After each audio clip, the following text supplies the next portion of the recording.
Bonjour et bienvenue pour ce dernier point de cette semaine dans Shiur Aleph. Donc on va voir aujourd'hui ici dans cette Gemara, on voit que les Bnei Israël, on les a soupçonnés d'allumer apparemment le feu pendant Shabbat pour chauffer de l'eau, alors qu'il y a une Gemara qui nous dit que l'onir Shedou Israël à la Shabbatot, les Bnei Israël ne sont pas soupçonnés sur les Shabbatot. Alors on va devoir expliquer cette Gemara à travers le Rashba. Il y a d'autres acharonim comme le Tzlach et le Pnei Yoshua qui vont expliquer différemment, mais on va se tenir au Rashba. Et Trilou Balanim lachem chamin beshabbat. C'est marqué dans la Gemara donc que les Balanim, ils ont commencé à chauffer l'eau pendant Shabbat. Et donc c'est pour ça que et ils disaient que c'était chauffé Rav Shabbat, c'est pour ça qu'ils ont fait la Xéra. Tmiali, ça m'étonne. Valo, pourtant, lo nirchedu Israël à la Shabbatot. Les Bnei Israël ne sont pas soupçonnés sur les Shabbatot. Donc il faut voir ce que ça veut dire. Évidemment, il y a des gens qui transgressent le Shabbat. Seulement, quand ils transgressent le Shabbat, ils transgressent. Ils te le disent. Seulement, on n'a pas un soupçon qu'ils le transgressent et qu'ils mentent. Voilà. Ils vont pas venir te mentir sur quelque chose, sur une avéra de Shabbat. Donc, on ne comprend pas comment tu peux dire que les Balanim, ils vont te mentir et allumer le feu pendant Shabbat, alors que c'était pas vrai. Alors que ils vont dire que le feu a été allumé Erev Shabbat alors que c'était allumé Shabbat. Kedetania, comme c'est marqué dans la Gemara, Nir Shedou Israël à la Shevi'it, Velo Nir Shedou la Shabbatot. Les Bnei Israël sont soupçonnés effectivement sur la Shevi'it, ils mentent sur la Shevi'it, par contre, sur la Shemitah, ils ne sont pas soupçonnés sur la Shabbatot. Donc on voit que c'est Gemara qui le dit explicitement qu'il n'y a pas de soupçon sur les Bnei Israël sur la Shabbatot. Umasati Yerushalmi. J'ai vu la Gemara Yerushalmi. Alors, Umasati Yerushalmi, donc j'ai vu la Gemara Yerushalmi. Shelo Amyu Mechamin Mamash Beshabbat. Qu'en réalité, c'est pas qu'ils chauffaient pas vraiment pendant Shabbat.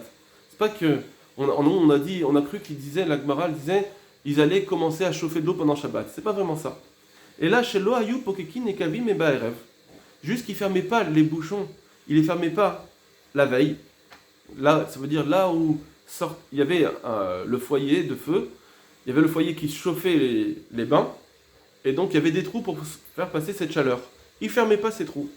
Ou même Ali Metzim Barev, et ils remplissaient plein de bois la veille pour que ça puisse continuer à chauffer pendant Shabbat. Donc ça restait allumé, le feu restait allumé pendant Shabbat. Ou Beishanaze Shanu Otasham. Et comme ça, dans ce langage-là, on a enseigné cet enseignement là-bas dans la Gemara. Barishona, au début, donc ça c'est le langage du Yerushalmi, de la Gemara Yerushalmi. Au début, Hayu Sotmi Metachamin, au début ils fermaient les bouchons. Mirev Shabbat, la veille de Shabbat. Venir Nassin, Verochassin, Be Shabbat. Et après, il rentrait pour se laver pendant Shabbat. Venir Shedou Liot, Mimalim, Oto, Etzim, Merev Shabbat. Et il y a eu un soupçon qu'en fait, il remplissait de bois la veille. Veido Leket, Veolechet Be Shabbat. Et ça continuait à être allumé, à alimenter pendant Shabbat.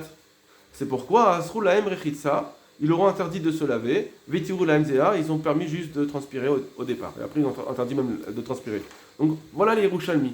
Donc, les Yerushalmi, le problème nous dit apparemment, c'est juste ça, qu'il y avait du bois qui continuait à être allumé pendant toute la veille. Maintenant, le Rashba, il va poser une question, il va dire, mais je comprends pas. Ça, c'est pas grave. Si quelque chose, une mélacha, continue à se faire toute seule, moi, je fais rien pendant Shabbat, c'est quelque chose qui a été enclenché, Erev Shabbat, et qui continue tout seul, il n'y a aucun problème avec ça. Pourquoi on interdit? Voilà ce qu'il demande. Et là, Shadain Kacheli. Seulement, c'est difficile. Vechi Maer Patlahen. Qu'est-ce qu'il s'en fiche? Im Haïta de Leket Velechet Be Shabbat. Si ça continuait à être allumé pendant Shabbat. Vehatania, pourtant, on enseigne dans une braïta. Donc là, il va nous prouver, il va nous dire où est la preuve que quelque chose qui reste, qui est une malacha qui se fait toute seule pendant Shabbat, qui a été enclenchée Rev Shabbat, c'est pas un problème. C'est marqué dans une braïta. Podkin Maïm Legina, Erev Shabbat, on a le droit de laisser, de boucher un endroit pour que l'eau elle coule, Erev Shabbat, Im Chashecha, ça va continuer, on ferme, la veille de Shabbat on va fermer, ou Mitmalet Veolechet Kola Shabbat Kula, et l'eau va se remplir pendant tout le Shabbat, dans le jardin. Alors je reprends, Podkin Maïm Legina, on ferme de l'eau. Ça veut dire on ferme les sorties, on ferme les sorties d'eau du jardin, Erev Shabbat, Rim Chashicha à la veille, ou Mitmaleet, et ça se remplit, le jardin va se remplir d'eau, et Volechet Kol Shabbat Kula, pendant tout le long du Shabbat. Ça veut dire que j'ai le droit de faire en sorte que Erev Shabbat, j'ai un arrosage qui va se faire pendant Shabbat. Alors là, lui, l'arrosage, c'est comment il faisait, on va dire qu'ils avaient une sorte de bassin qui va permettre que si je ferme les sorties d'eau, eh ben, l'eau va se remplir un peu dans le jardin et ça va pouvoir arroser le jardin. Donc on voit que une mélacha qui se fait tout seul, c'est pas un problème, il n'y a aucun interdit, on peut le faire automatiquement, c'est pour ça qu'on laisse la lumière allumée pour Erev Shabbat, on peut faire toutes ces choses-là, on peut avoir des minuteries, toutes ces choses-là, on a le droit de les faire Erev Shabbat. Veyesh Lomar, et il faut dire, des kevan chez Nidikava Petuchin, que comme les trous étaient ouverts, Vehu Dolek Veoler Beodoro Hezbo, et ça, on reprend dans le Mechatz, hein, puisque les trous étaient ouverts, les arrivées de chaleur c'était ouvert, donc il y avait le bois qui brûlait là-bas. Vehu Dolek Veoler, ça restait allumé, Beodoro Hezbo pendant qu'il est en train de se laver. Vada, et c'est sûr, Atel et Chatouye, ils vont venir à attiser. Ou Fichach Asrou Bedolek Beshabbat. C'est pour ça qu'ils ont interdit quand ça s'est allumé pendant Shabbat. Veitirou Bepokek, et ils ont permis juste si c'est fermé. Pourquoi? Parce que il y a une xéra, vous connaissez, dans la Gemara de Kira. C'est marqué que j'ai un four que j'ai allumé Erev Shabbat, je veux que sa chaleur elle reste, je vais laisser les braises. Et après, pendant Shabbat, je mettrai mon plat. On n'a pas le droit. Pourquoi? Parce que ces braises, pendant Shabbat, je vais vouloir les attiser. On n'a pas le droit d'avoir des braises devant soi, que sinon j'ai peur de les attiser.